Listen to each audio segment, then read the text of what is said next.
Syahwat itu dorongan insting atau fitrah yang membuat kita cenderung, yang kalau kita melenceng tidak terkendali, dia menghancurkan kita. Nanti di kitabnya Syekh Ibnu Jauzi menyebut setidaknya ada 17 macam syahwat yang kalau tidak kita kendalikan bisa menghancurkan jiwa kita.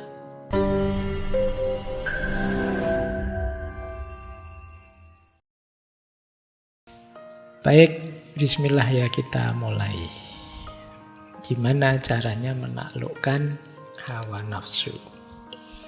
Yang pertama, kita awali dari self-awareness dulu. Kita sadari dulu diri kita untuk tahu posisinya nafsu itu di mana dan bagaimana. Ya sebagaimana para ulama, para sufi, Ibnul Jauzi juga meyakini bahwa manusia itu hakikatnya ya ruhaninya. Jadi sederhana kita sering bilang manusia itu jasmani rohani. Nah, yang inti dari manusia itu ruhaninya. Jadi kita itu hakikatnya makhluk ruhani yang diberi casing jasad seperti ini. Berarti esensi kita itu ada di balik yang fisik ini.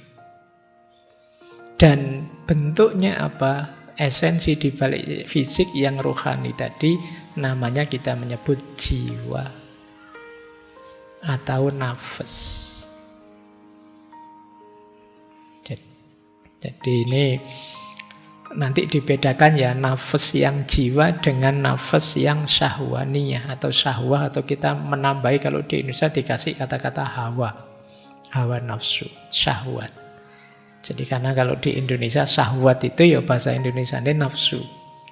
Tapi di sini nafas artinya jiwa. Jadi esensi kita itu ada di nafas, ada di jiwa.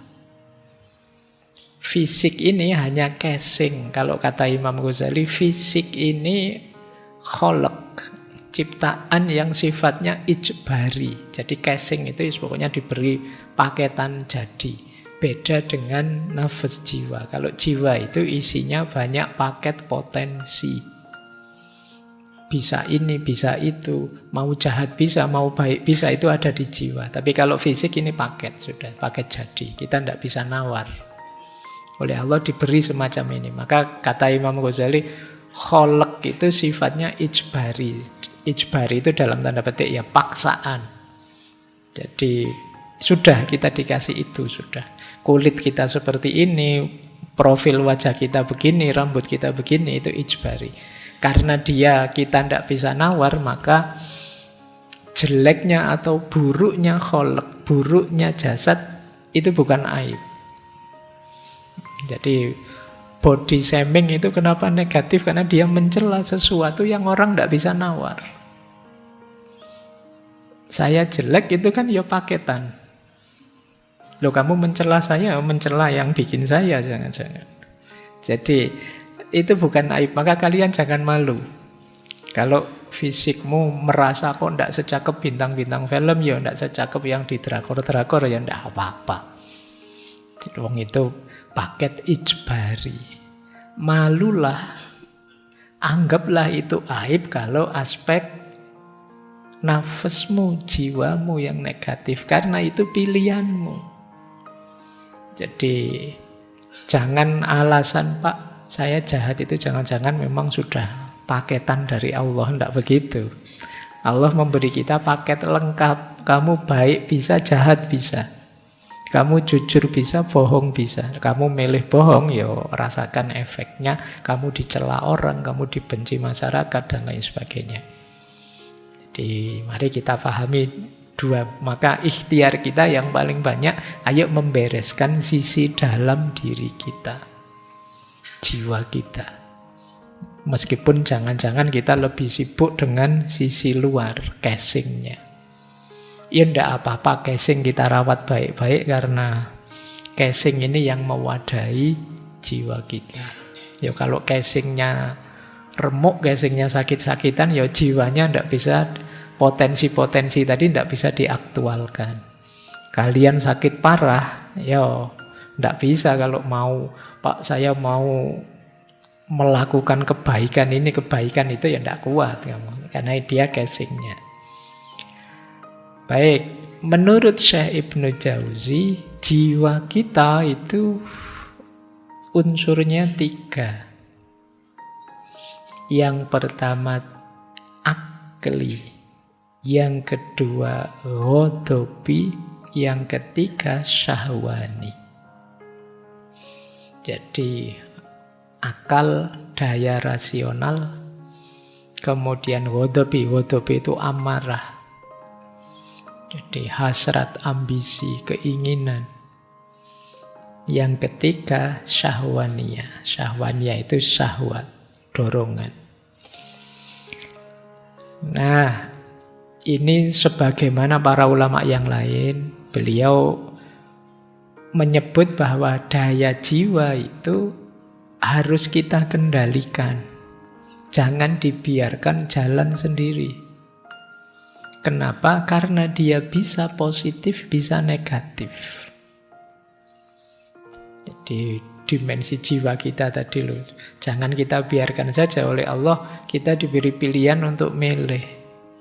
Awas keliru menghidupkannya. Akal itu bisa positif, bisa negatif. Positifnya akal apa? Ya kita pakai untuk berpikir, mencari pengetahuan, mencari hikmah,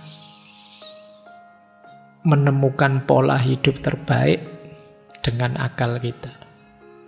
Tapi ada juga yang akalnya menuju kebodohan, menuju kegelapan, menuju ketidaktahuan. Kalau ini negatif. Kemudian keinginan, ambisi, silahkan saja. Wong manusia kalau tidak punya ambisi, ya dunia ini hambar.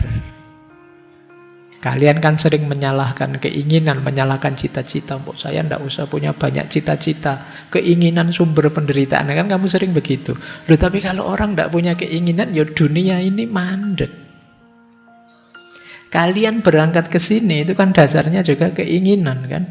Kalian kuliah ya karena keinginan. Kalian kawin ya karena keinginan. Kalian bercita-cita kemarin demo ya karena keinginan. Kalau tidak punya keinginan sama sekali, mati dunia ini.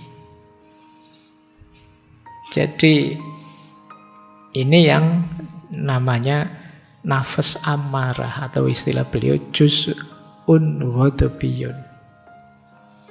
Nah, keutamaannya yang amarah ini, nama istilah beliau adalah syaja'ah, berani. Beranilah bercita-cita. Ada orang yang tidak berani, namanya pengecut. Tidak berani berkeinginan, tidak berani bercita-cita. Meskipun jangan berlebihan. Berlebihan namanya nekat. Jadi berani itu sudah tengah-tengah, sudah pas. Berani itu kan berarti orang penuh perhitungan. Siap, saya merasa bisa, ayolah, itu berani namanya. Tapi kalau tidak ngukur kekuatan diri, nekat saja, itu namanya bukan berani, tapi bablas, nekat. Ada orang yang ingin saja tidak berani, padahal mungkin mampu, itu namanya pengecut. Loh, ini kan harus dikendalikan. Kalian harus ngukur kekuatanmu, kemudian niat, ayolah. Ada banyak hal yang sebenarnya kalian bisa lakukan, tapi sampai hari ini belum jalan. Kenapa? Syaja'ahnya kurang. Terlalu banyak pertimbangan, ketakutan ini, ketakutan itu. Saya pingin sih Pak, apalah, sholat tahajud yang tekun gitu. Tapi nanti kalau jam tidur saya berkurang, jangan-jangan nanti saya sakit ini, sakit itu. Syaja'ahnya kurang berarti. Saya pingin sih Pak tekun, rajin kayak teman-teman itu. Tapi kan tidak mesti sukses kan, tekun itu kadang-kadang juga hasilnya tidak sesuai harapan. Jadi kamu mikir aneh-aneh, akhirnya tidak jalan. Padahal sebenarnya kamu bisa. Itu berarti syaja'ahnya kurang. Boleh kamu cek nanti ya, ada berapa banyak rencanamu yang sampai hari ini tidak jalan. Padahal kalian sudah merencana sejak dulu semester 1. Mungkin dulu sebelum kamu kuliah misalnya di awal-awal kayak sekarang banyak mahasiswa baru itu di pikirannya idealisme banyak sekali. Besok ya kalau bisa saya rajin ke perpus lah di Sambi, kalau Senin Kemis puasa lah di Sambi, nanti kalau sering-sering bikin tulisan, kalau kos-kosannya di dekat masjid nanti tiap hari ke masjid terus bisa itikaf. Bayanganmu kan ngono. Begitu dilakukan tidak ada yang jalan sama sekali. Itu kalau bahasa ini namanya kurang sajaahnya. Kamu tidak berani memulai untuk hal-hal baik yang sebenarnya sudah kamu niatkan. Maka ini harus hidup nafas bagian kedua ini, meskipun jangan berlebihan, meskipun jangan tidak dikontrol.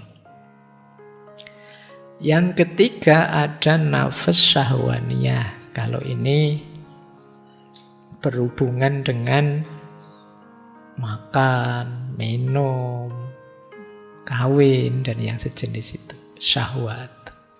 Mencari nikmat, mencari enak. Nah itu syahwat namanya.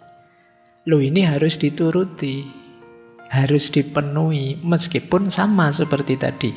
Jangan berlebihan, jangan kekurangan. Pasnya nafsu syahwaniyah namanya iffah. Iffah itu menjaga diri, menjaga kehormatan diri, itu iffah. Penuhi secukupnya, kalian akan terhormat. Kalau tidak kalian penuhi, hidupmu sengsara.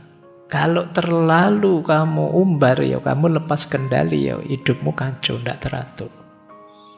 Penuhi saja secukupnya. Makan, bahkan rumusnya Rasulullah kan ya sebelum kekenyangan kamu berhenti. Kalau lapar baru makan.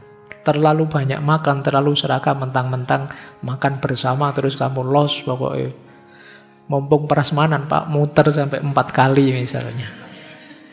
Loh itu kan orang lihat kamu kehilangan iffah, kehilangan kehormatan. Kamu diketawain orang, kamu dipandang rendah orang. Terlalu ngumbar apalah nafsu kawin, nafsu itu kan juga orang melihatnya kehilangan kehormatanmu. Alah, tiap hari kok mikir seks, terus guyonane itu, terus kan orang terus melihatmu jadi negatif. Itu yang disebut iffah. Penuhi saja secukupnya, jadi bekal kekuatanmu untuk menempuh hidup yang lebih baik. Jangan tidak dipenuhi, akan mengganggu.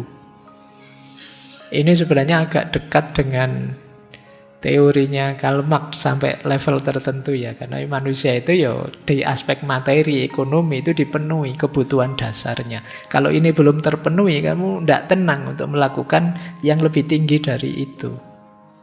Kalau perutmu lapar, diajak belajar, diajak diskusi, ya puyeng, yang terbayang angkringan sama kafe. Tapi kalau sudah kenyang, sudah nyaman, kamu bisa belajar lebih anteng. Itulah syahwaniyah. Jadi ini 3 komponen jiwa kita. Komponen tadi, 3 tadi punya 3 daya. Kalau ini kekuatannya. Kalau yang awal tadi, yang akal tadi, namanya daya, namanya fuad. Fuad itu ya orang sering menyebut hati nurani paling dalam, tapi sebenarnya ini hubungannya dengan kepala. Daya rasional. Jadi daya jiwa yang mampu menerima informasi kemudian mengolahnya dengan akal. Daya berpikir. Kemudian soder. Soder itu dada. Ini simbolnya dada, maksudnya hati, berhubungan dengan rasa. Kemudian hawa. Hawa itu daya yang tadi ya, yang ketiga syahwaniyah tadi, berhubungan dengan perut dan kemaluan.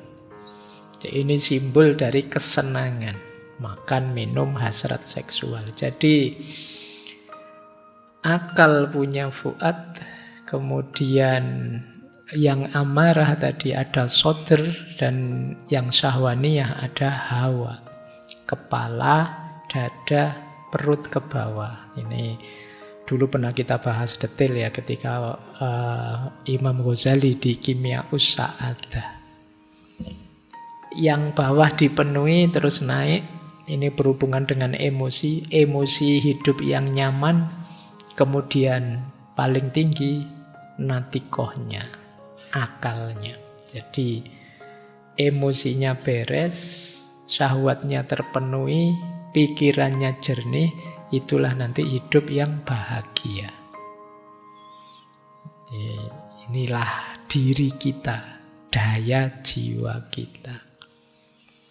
Sayangnya dari 3 bagian ini yang paling merepotkan kita biasanya yang bawah, hawa nafsu. Gimana sih cara mengendalikannya? Nah, malam hari ini kita membahas itu. Yuk, kita lanjutkan ya, bahas intinya.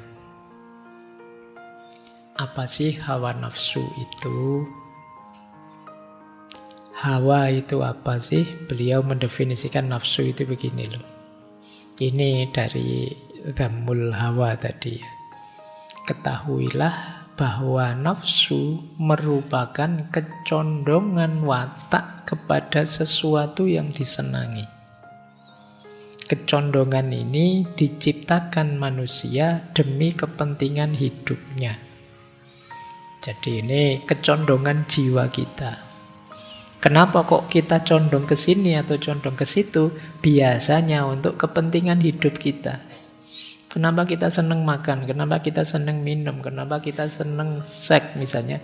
Itu ada dorongan dari jiwa kita untuk menuju ke sana. Demi apa? Kelestarian hidup kita.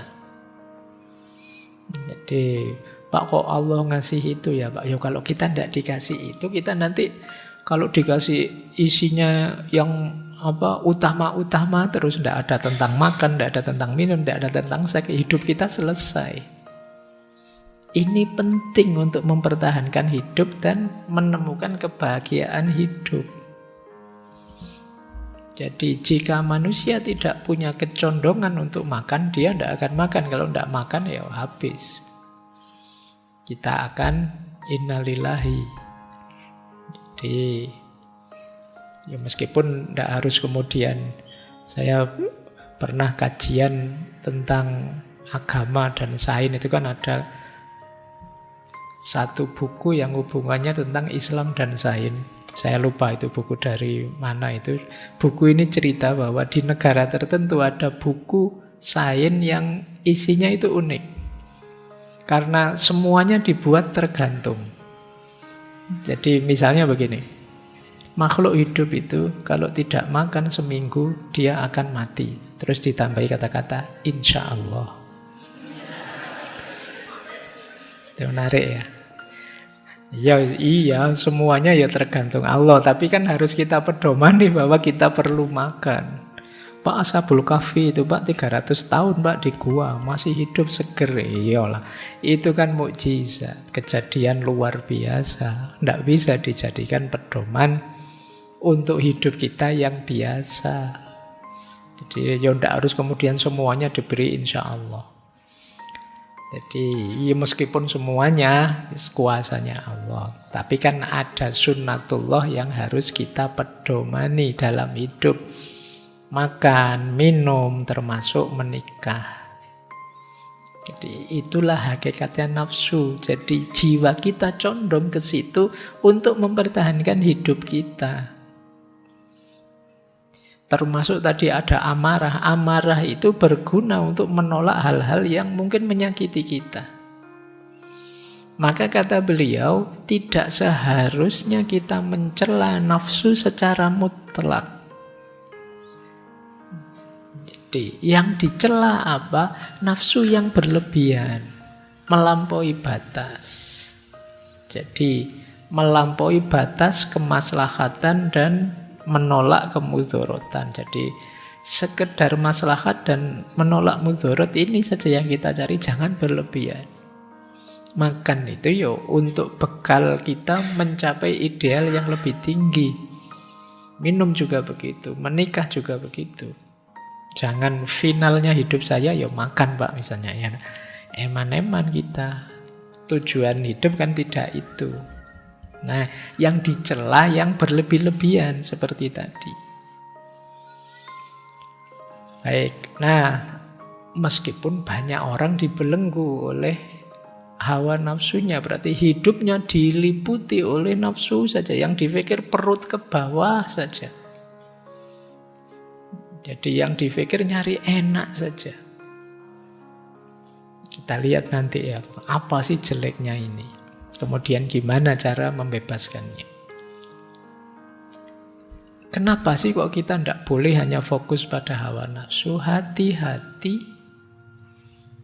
Karena hawa nafsu itu kalau meliputi diri kita, membelenggu diri kita, akan melahirkan dua fitnah. Kata Syekh Ibnul Jauzi, yang pertama namanya syubhat, yang kedua namanya syahwat. Syubhat itu hal yang tidak jelas, samar-samar, yang membuat kita ragu-ragu. Jadi ini godaannya nafsu sudah. Membuat kita bingung, membuat kita tidak mantap, membuat kita tidak yakin. Ini permainannya nafsu. Yang kedua syahwat. Jadi syahwat itu dorongan insting atau fitrah yang membuat kita cenderung, yang kalau kita melenceng tidak terkendali, dia menghancurkan kita. Jadi gara-gara syahwat ini, hidup kita, jiwa kita bisa hancur. Nanti di kitabnya Syekh Ibnul Jauzi menyebut setidaknya ada 17 macam syahwat yang kalau tidak kita kendalikan bisa menghancurkan jiwa kita. Ini kita cek ya, semoga tidak ada sama sekali dalam diri kita. Semoga. Yang pertama birahi. Usia-usia kalian ini biasanya yo sering tergoda di sini yo. Kawin merasa belum mampu. Ndak kawin kok tiap hari dipameri gitu-gitu misalnya. Pikiranmu kan itu ya, salahmu dewe yang kamu buka itu terus.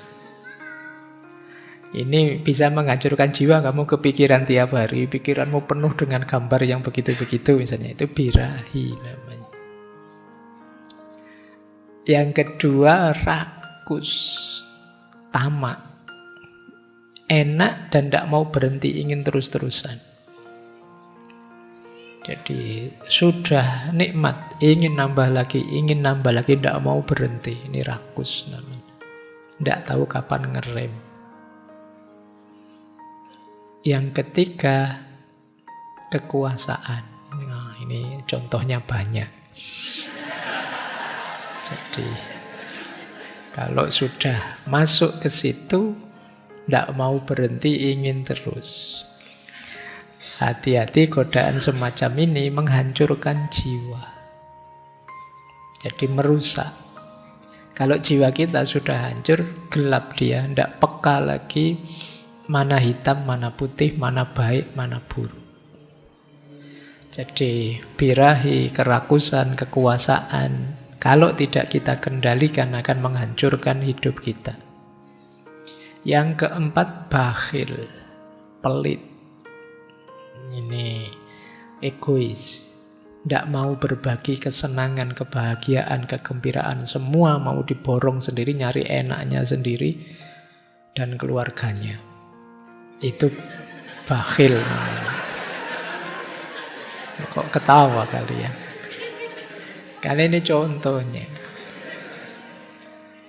Terus yang kelima, boros, tabdzir, menyia-nyiakan apa saja.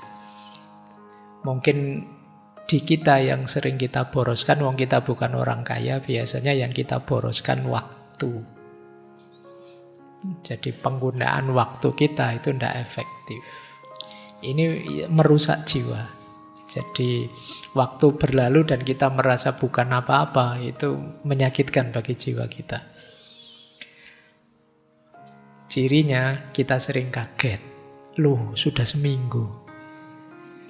Besok sudah kuliah, kok cepet libur ya. Itu kemungkinan waktunya tidak kamu manfaatkan secara optimal, jadi kamu kaget. Tabdzir, dusta, bohong, itu akan merusak. Mungkin tidak ada orang yang tahu, tapi ketika kalian bohong kan kalian sendiri tahu bahwa itu kebohongan. Jadi diam-diam kalian sedang merusak dirimu sendiri. Dengki. Tidak senang lihat temennya senang, susah kalau lihat orang lain berhasil, itu dengki. Ini penyakit yang paling merusak. Makanya kalau di surat Al-Falaq itu kita diminta berdoa secara khusus. Wa min syarri hasidin idza hasad. Dari orang-orang yang hasud ketika dia hasad itu, karena orang dengki itu dia rela dirinya hancur asal orang yang dia benci juga hancur. Mending benci, orang benci itu masih mikir dirinya, saya harus enak, kenapa dia yang enak, dia dihancurkan saja biar saya yang enak. Itu masih mending. Tapi kalau sudah dengki, saya berkorban tidak apa-apa, saya keluar banyak tidak apa-apa, asal dia kalah, asal dia hancur. Ya, itu namanya dengki. Dendam juga begitu. Dendam merusak jiwa kita. Dendam itu kan kita marah sekali sama orang, tapi belum ada kesempatan, belum ada timing, belum ada momen untuk kita membalas kemarahan kita. Kita simpan, kita pendam dalam diri kita. Ini dendam ini kita ingin menghancurkan orang, tapi yang kita racuni diri kita sendiri. Karena kemarahan itu kita simpan terus dalam diri kita. Marah juga begitu. Marah ini di banyak, bahkan para filosof juga wanti-wanti kita hati-hati dengan kemarahan. Kalau sedang marah, mending cooling down, minggir. Jangan dilanjutkan, biasanya salah ngambil keputusan. Sombong, kalau ini tidak perlu dijelaskan ya, ini penyakit yang sulit kita deteksi tapi kadang-kadang muncul. Penyakitnya orang baik, penyakitnya orang sukses, itu sombong. Oke, dan sombong itu tidak harus milih siapa saja bisa sombong. Ada yang menyombongkan kepandaiannya, ada juga orang yang menyombongkan ketidakpandaiannya. Wes bodoh sombong lagi, ngomong keras keliru dan bangga. Nah ini kadang-kadang banyak yang begitu juga. Ujub ini agak unik ya, sebenarnya dekat dengan sombong. Merasa tinggi, merasa besar, nunggu dipuji orang. Siapa yang lebih hebat dari saya sekarang di Indonesia, itu ujub namanya. Jadi, baik. Riya, suka pamer. Ini hari ini kan peradaban kita peradaban pamer. Apa wae dipamerkan. Kita sedang ngapain saja dipamerkan. Sekali ngaji gini mungkin yang posting berapa saya tidak tahu.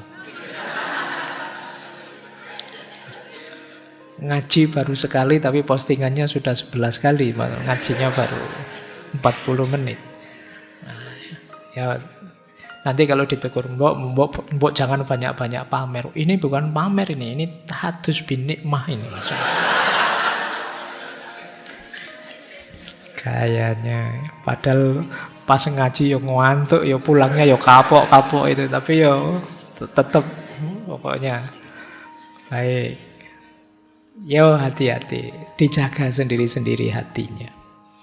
Nah ini menarik yang nomor 13. Ini istilah dari beliau, fudzulul fikr. Ini mungkin kalau bahasa Inggrisnya overthinking mungkin ya. Nah sekarang kalian bisa pakai bahasa Arabnya. Fudzulul fikr. Itu membuat orang tidak sehat jiwanya. Keterlaluan, kokean mikir. Stres karepe dhewe. Nah, padahal tidak ada apa-apa. terlalu bulat mikirnya, akhirnya ya dia sedih sendiri, sumpek sendiri. Wong cuma ndak ada apa-apa. Sekedar gelasnya kesenggol misalnya jatuh, kamu mikirnya panjang, aduh betapa malunya saya, mesti sampai besok teman-teman ingat semua saya, wah mikirnya ruwet, padahal biasa, tinggal diambil, disisihke biar gak dianu orang kan selesai. Tapi kita sering bikin ruwet sendiri, itu fudzulul fikr. Nilai jatuh semester kemarin, Pak, nilai saya banyak E-nya, Pak. Ya sudah diperbaiki, kan selesai kan begitu. Tapi kan kamu mikir terus sampai kok E ya, kok E ya. Iya wis waktanya E sudah. Mbok kamu pikir berulang-ulang ya tetap E. Diulang kan gitu aja selesai kok. Nanti diambil semester depan. Kita sering fudzulul fikr, overthinking. Putus itu bertahun-tahun ndak move on. Wong yo kenyataannya sudah ditinggal. Kamu pikir berulang-ulang pun tetap ditinggal. Move on lah, jangan stuck di situ. Nanti ada nasihat beliau bagi yang patah hati. Ya, karena Dhammul Hawa arahnya ke situ nanti. Kalau waktunya nyampe. Yang ke-14, terlalu sedih. Sedih manusiawi tapi terlalu sedih negatif. Janganlah ya. Terlalu senang juga begitu. Kalau kamu sukses, senanglah tapi yo ada titiknya. Fa'idha farogta fansob. Lanjutkan berkarya lagi, lanjutkan berkontribusi lagi. Malas. Jangan dikira malas itu menggembirakan. Begitu kamu sadar dirimu malas, kamu akan gelisah sendiri. Begitu kamu kaget teman-temanmu kok maju semua, aku sendiri yang belum maju, kamu akan stres. Malas menghancurkan jiwamu. Dan pesimis, himmah daniyah. Jadi pikirannya selalu yang jelek-jelek, yang bawah-bawah. Ini merusak kita. Jadi perhatikan ya 17 hal ini teman-teman, kalau ingin memelihara jiwa kita. Ini 17 yang merusak kita. Bagaimana Pak caranya bebas dari 17 ini? Ada beberapa tips dari beliau ya. Yang pertama, ini mirip kalau dalam dunia tasawuf. Membebaskan diri dari hawa nafsu, yang pertama adalah tahliyah. Tahliyah itu pembersihan diri. Pembersihan diri, istilah beliau, nahan nafas anil hawa amma tahwa minal makharim. Jadi mencegah jiwa dari hawa nafsu, dari apa yang disukai, dari perkara-perkara yang haram. Jadi ayo pertama-tama kita bersih-bersih dulu. Kalau masih ada dendamnya, singkirkan dendam itu. Kalau masih ada malesnya, buang males itu. Ada sombongnya, buang dulu sombongnya. Ada ujubnya, buang dulu ujub itu. Ada riyaknya, buang dulu. Ini namanya tahliyah. Jadi bersih-bersih dulu, jangan dicampur. Maksudnya tiba-tiba melakukan kebaikan, melakukan apa? Kalau dalamnya masih kacau, kebaikan yang teman-teman lakukan hanya akan jadi makanan hawa nafsu. Pak, saya akan tutupi kejelekan tadi dengan sedekah misalnya. Tapi kalau jiwa kita masih ujub, masih sombong, ya sedekah tadi hanya jadi kendaraan kesombongan kita. Pak, saya akan membantu orang lain. Ya, membantu orang itu kalau kita masih ada iri, dengki, mungkin bagian dari pelampiasan iri, dengki kita. Maka yang lebih penting pertama-tama bersih-bersihnya. Namanya tahliyah. Ini rute pertama yang harus kita tempuh. Kalau teman-teman ada waktu muhasabah, coba cek ya, yang negatif dari kita apa, kita bersihkan. Kalau mikir sendiri tidak bisa, tanya teman. Aku itu jelekku apa ya? Meskipun ya luar biasa kalau ada orang tidak sadar jeleknya apa itu. Orang lain, wah kamu cerewet, wah kamu sombong sekali kamu itu. Mungkin kalau ada teman dekat boleh tanya. Kalau teman juga susah, musuh. Kata Imam Ghazali, gunanya punya musuh itu antara lain bisa menunjukkan di mana kejelekanmu. Jadi kalau kamu punya musuh, coba kamu cek postingan-postingan musuhmu tentang dirimu. Itu biasanya lebih terus terang. Kalau teman mungkin ngomongnya masih basa-basi, masih ditutup-tutupi. Begitu musuhmu terang-terangan sudah bilangnya. Jadi bahagialah kalian yang masih punya haters. Karena dia yang akan menunjukkan jelekmu di mana saja. Tanpa kamu bayar, dia dengan ikhlas ngasih tahu jelekmu di mana. Dan ini untungnya di situ. Kita manfaatkan untuk takholli, bersih-bersih diri. Jangan-jangan saya memang begitu. Oh ternyata di mata orang lain saya itu menyakitkan, saya itu pemarah, saya itu. Nah itu kita bersihkan dulu. Namanya takholli. Kalau sudah takholli, lanjut ke langkah kedua. Jadi takholli tadi bentuk masdarnya takhliyah. Bentuk kedua yaitu tahliyah. Kalau ini pakai kha. Kalau tadi takhliyah pakai kho. Kalau ini tahliyah pakai kha. Yang tadi takholli, yang ini tahalli. Kalau ini baru kita isi dengan perbuatan baik. Jadi setelah tadi dibersihkan baru diisi. Man ahabba tasfiyatal ahwal falyajtahid fi tasfiyatil a'mal. Barang siapa yang suka kesucian dirinya, maka dia harus sungguh-sungguh menyucikan amal-amalnya. Jadi kita isi dengan amal baik sebanyak mungkin. Kalau versinya Syekh Ibnul Jauzi, rutenya takhliyah itu ini, mendaki makom-makom ini. Yang pertama mujahadatun nafas tadi ya, memerangi nafsu yang jelek-jelek. Setelah itu kita tobat. Setelah itu kita sabar dalam menjalankan kebaikan. Setelah itu kita muhasabah, mengevaluasi apa yang masih kurang, apa yang keliru dari yang sudah saya jalankan selama ini. Setelah itu tafakur, merenungi diri. Merancang apa yang harus aku lakukan, apa yang jangan aku lakukan. Kemudian kita hiasi kebaikan itu dengan khauf, rasa takut pada Allah sekaligus roja, harapan pada Allah.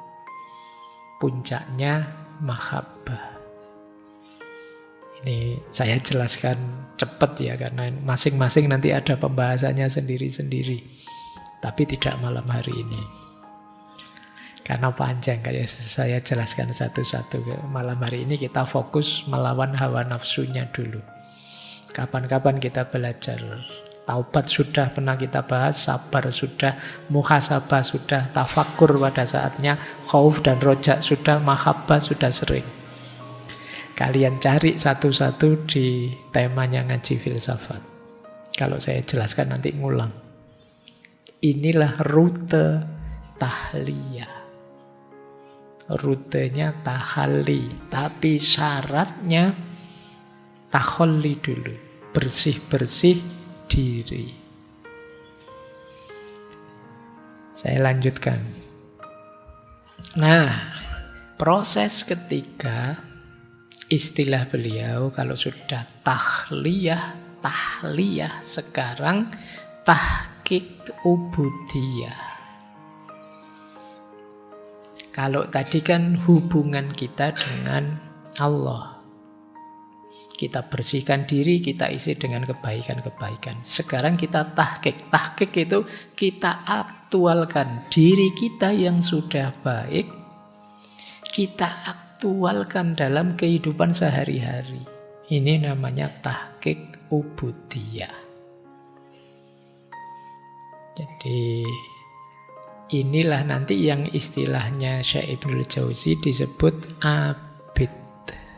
Inilah seorang hamba yang sejati, yang hidupnya didedikasikan untuk ibadah kepada Allah saja. Ketika dia melakukan ibadah kepada Allah itu sebagai buahnya, otomatis dia jadi orang baik. Ketika dia jadi orang baik, dia bisa berkontribusi positif pada lingkungan dan masyarakatnya. Jadi abid itu jangan dikira orang yang ibadah saja terus di masjid saja isinya. Tidak begitu. Abid itu orang yang memang fokusnya kehambaan. Tapi dengan fokus kehambaan itu justru memuncak kemanusiaannya. Jadi tidak kok lupa dengan kehidupan kemanusiaannya. Makanya banyak para sufi itu yang dulu sekaligus pejuang. Banyak para sufi yang juga pahlawan, membebaskan diri dari penjajahan. Bukan berarti terus mereka tidak peduli agamanya atau kemudian meninggalkan dunianya. Tidak, dua-duanya jalan. Menjadi manusia itu yang paling ideal adalah sekaligus menjadi hamba. Menjadi hamba yang paling ideal, ia menjadi manusia. Jadi ini satu paket sebenarnya. Itu kalau istilahnya Syekh Ibnul Jauzi tahqiqul ubudiyah. Jadi aktualisasi atau realisasi dari jiwa yang sudah bersih, sudah cuci dalam penghambaan kepada Tuhan. Jadi ini rutenya. Saya belum menjelaskan tipsnya ya. Tips tahliyah gimana, tahaliyah gimana. Tapi diawali dari bersih-bersih, kemudian diisi dengan perbuatan baik, kemudian dibiaskan, diaktualkan dalam kehidupan sehari-hari. Inilah bukti bahwa kita sudah bebas dari jeratan hawa nafsu. Oke, baik. Kita lanjutkan sekarang tipsnya dari beliau. Caranya bagaimana kita lepas dari jerat hawa nafsu. Nah, ini sekarang kita mulai ya mempengaruhi diri kita sekarang. Untuk tidak terbelenggu lagi oleh hawa nafsu. Yang pertama, ini hubungannya dengan mindset kita. Mari kita sadari bahwa manusia itu tidak diciptakan hanya untuk melampiaskan nafsu belaka. Ini rumus pertama. Jadi ini kesadaran pertama. Jadi daya-daya nafsu tadi hakikatnya hanya bekal, hanya kekuatan untuk menuju target hidup yang lebih tinggi. Jadi sederhananya yang nomor satu, saya Ibnul Jauzi mau bilang, jangan berhenti di nafsu. Jangan berhenti di perut ke bawah. Kalau kita berhenti di situ, nanti ada ideal hidup yang lebih tinggi yang tidak terpenuhi. Mari kita sadari ini. Kok tiba-tiba pikiran kita mikirin makan saja, mikirin ekonomi, mikirin kawin saja. Kita ingat, emangnya hidup hanya untuk kawin? Emangnya hidup hanya untuk makan? Enggak kan ya? Oh ya enggak. Ini biar kita tidak terbelenggu, bukan berarti terus kalau begitu enggak makan Pak, enggak kawin, enggak begitu. Penuhi secukupnya, jangan berhenti di situ. Jadi Ini nasihat yang pertama. Kita sadari hidup tidak sekedar melampiaskan nafsu. Yang kedua, ini masih mindset. Mari kita sadari, kita pikirkan akibatnya. Kok kita merasa terbelenggu oleh nafsu? Entah nafsu apa saja. Emosi, dendam tadi loh, yang 17 tadi. Untuk biar tidak terbelenggu bebas, ayo kita pikirkan sekarang efeknya. Kalau saya sering bohong, efeknya apa ya? Mungkin tidak dipercaya orang. Kalau saya tidak dipercaya orang, sulit nanti saya dapat kerjaan. Kalau tidak dapat kerjaan, lebih mengenaskan hidupku. Ini namanya mikir efek. Kalau saya dendam terus sama orang, nanti saya tidak konsentrasi ini, tidak konsentrasi itu. Mikir orang itu saja, padahal dia tidak mikir saya. Kemudian waktuku habis tersita untuk menjatuhkan dia. Sementara teman-temanku yang lain berkembang, maju, sukses, berhasil. Aku stuck di situ. Kalau begitu jangan dendam lah. Ini namanya mikir efek atau akibat ketika kita terbelenggu oleh nafsu. Jadi jangan tertipu oleh nikmatnya sekarang, tapi efeknya besok. Kalau kita terjebak di 17 tadi, apakah birahi, ketamaan, kekuasaan, dan lain sebagainya. Mikir besok, jangan hanya mikir sekarang. Nah, itu bisa mengendalikan kita dari penjara hawa nafsu. Nah, kemudian kalau tadi memikirkan ya, kalau ini membayangkan. Mirip sebenarnya, cuma membayangkan dampaknya. Kalau dampak itu jauh mungkin lebih luas. Mungkin sampai nanti, kalau nanti ditiru anak cucuku gimana, kalau nanti keluargaku tahu gimana, kalau ini lebih luas, namanya dampak. Kalau teman-temanku semua tahu gimana. Wong kita ini semua saling terkait. Misalnya saya melakukan korupsi, terus anakku sekolah ditanya, teman-temannya, bapakmu korupsi ya, itu betapa malunya dia. Nanti kemudian teman kuliahku dulu menyapa, ini temanku dulu loh, tapi kok sekarang koruptor ya, temannya juga ikut malu. Ini namanya mikir luas, mikir dampak. Jadi tidak sekedar kenikmatan, kesenangan hari ini.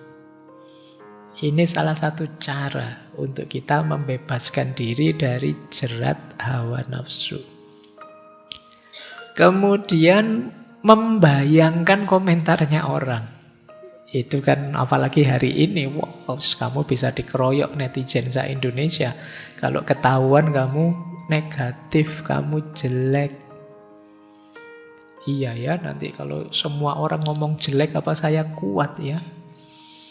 Kalau terbongkar ternyata saya curang, saya bohong, kuat enggak ya saya dikomentari orang kemana-mana, dilirik orang, disinisi orang. Nah, ini membuat kita enggak bisa terkendali dari jeratan hawa nafsu.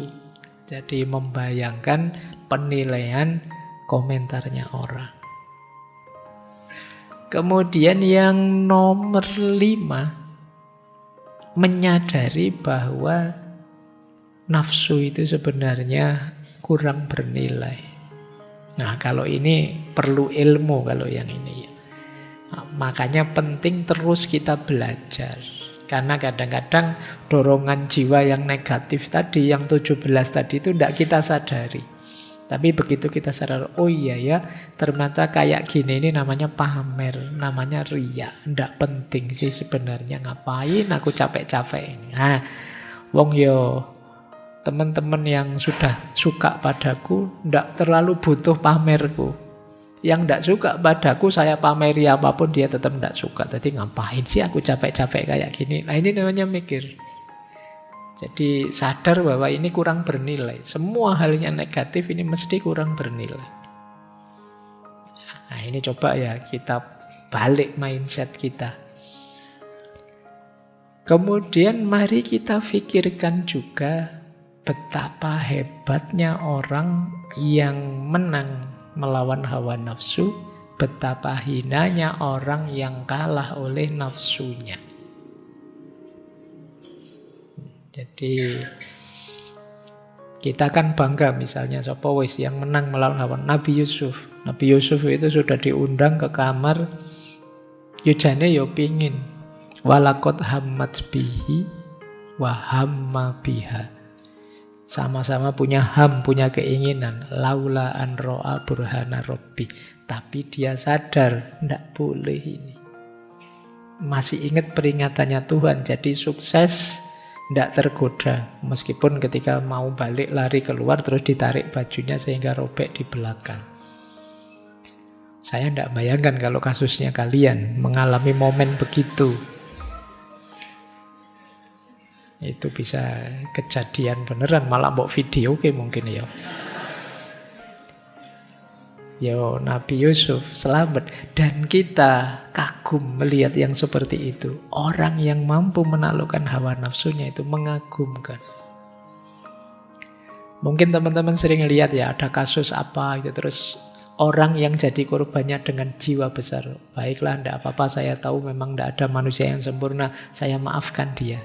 Ini kan orang yang dia bisa balas, bisa menghukum, tapi dia memaafkan. Kita melihatnya mulia sekali orang itu. Mau memaafkan. Mari kita ingat-ingat ini. Ternyata menaklukkan hawa nafsu itu mengagumkan. Orang melihatnya mulia. Nah, jadi ketika kita mau masuk ke ranah nafsu tadi, kita tersadarkan oleh ini. Ini tantangan. Saya bisa menaklukkannya atau tidak. Kalau saya bisa menaklukkannya, aku akan mulia. Kalau kalah, ya aku akan terhina. Nah, ini cara menyiasati mindset kita. Karena apapun yang kita lakukan itu kan dorongan dari nalar atau mindset kita. Baik, jadi jangan kalah oleh perspektif yang negatif.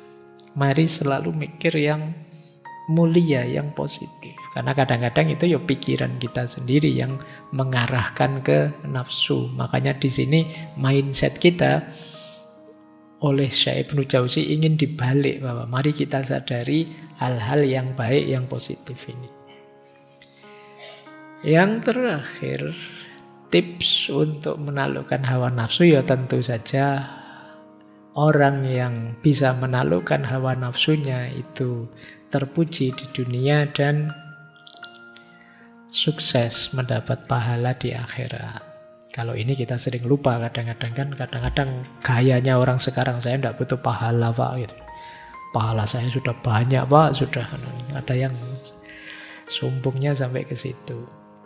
Tapi jadi melepaskan diri dari jerat hawa nafsu, kalau kita perhatikan ini sebenarnya kepentingannya adalah kepentingan kita. Jadi tidak ada wah agama itu Allah itu bikin susah saja, yang enak-enak kok dilarang kan kalian sering begitu. Loh, tapi kalau hawa nafsu tadi tidak kalian kendalikan semacam ini, justru kalian nanti yang jatuh. Jiwamu hancur, kemanusiaanmu bubar. Jadi ini sebenarnya bukan kepentingan agama, bukan kepentingan Allah, kepentinganmu. Oleh Allah ditegaskan, diarahkan padamu biar kamu bahagia dalam hidupmu, ya dunia, ya akhirat. Jadi, kalau melihat rumus yang semacam ini. Baik, sudah dapat setengah. Ini masih teknisnya ya, belum filosofinya dari beliau. Paling tidak teman-teman sudah tahu ya bagaimana caranya untuk mengatasi jerat nafsu. Ternyata 1, 2, 3, 4, 5, 6, 7 itu kuncinya di mindset. Cara kita berpikir, menggunakan akal kita dengan benar. Ini yang orang menyebutnya hikmah. Maka jangan mau kalau ada orang ngomong, ndak usah pakai akal, ndak usah mikir, sudah loh. Ini justru menata cara berpikir kita. Karena akal kita itu powernya luar biasa. Tapi kan akal kita bisa salah, Pak. Bisa. Apa sih dari manusia yang sempurna? Hati juga bisa gelap. Kalau urusan bisa-bisaan semua bisa. Tapi akal punya potensi besar untuk menemukan kebaikan dan kebenaran. Dia anugerah paling istimewa yang diberikan oleh Allah pada manusia. Baik, makanya nanti kan ada yang ayat itu yang bilang bahwa nanti penduduk surga itu penduduk neraka itu di antara ratapannya adalah mereka menyesal bahwa di dunia dulu mereka tidak berpikir. Wa qalu law kunna nasma'u au naqilu ma kunna fi ashabis sa'ir. Jadi penduduk neraka besok menyesal sekali, seandainya kami dulu mau mendengarkan dan mau berpikir, pasti kami tidak masuk neraka. Cuma karena akalnya jarang dipakai. Akhirnya ya salah ambil keputusan dan masuk neraka.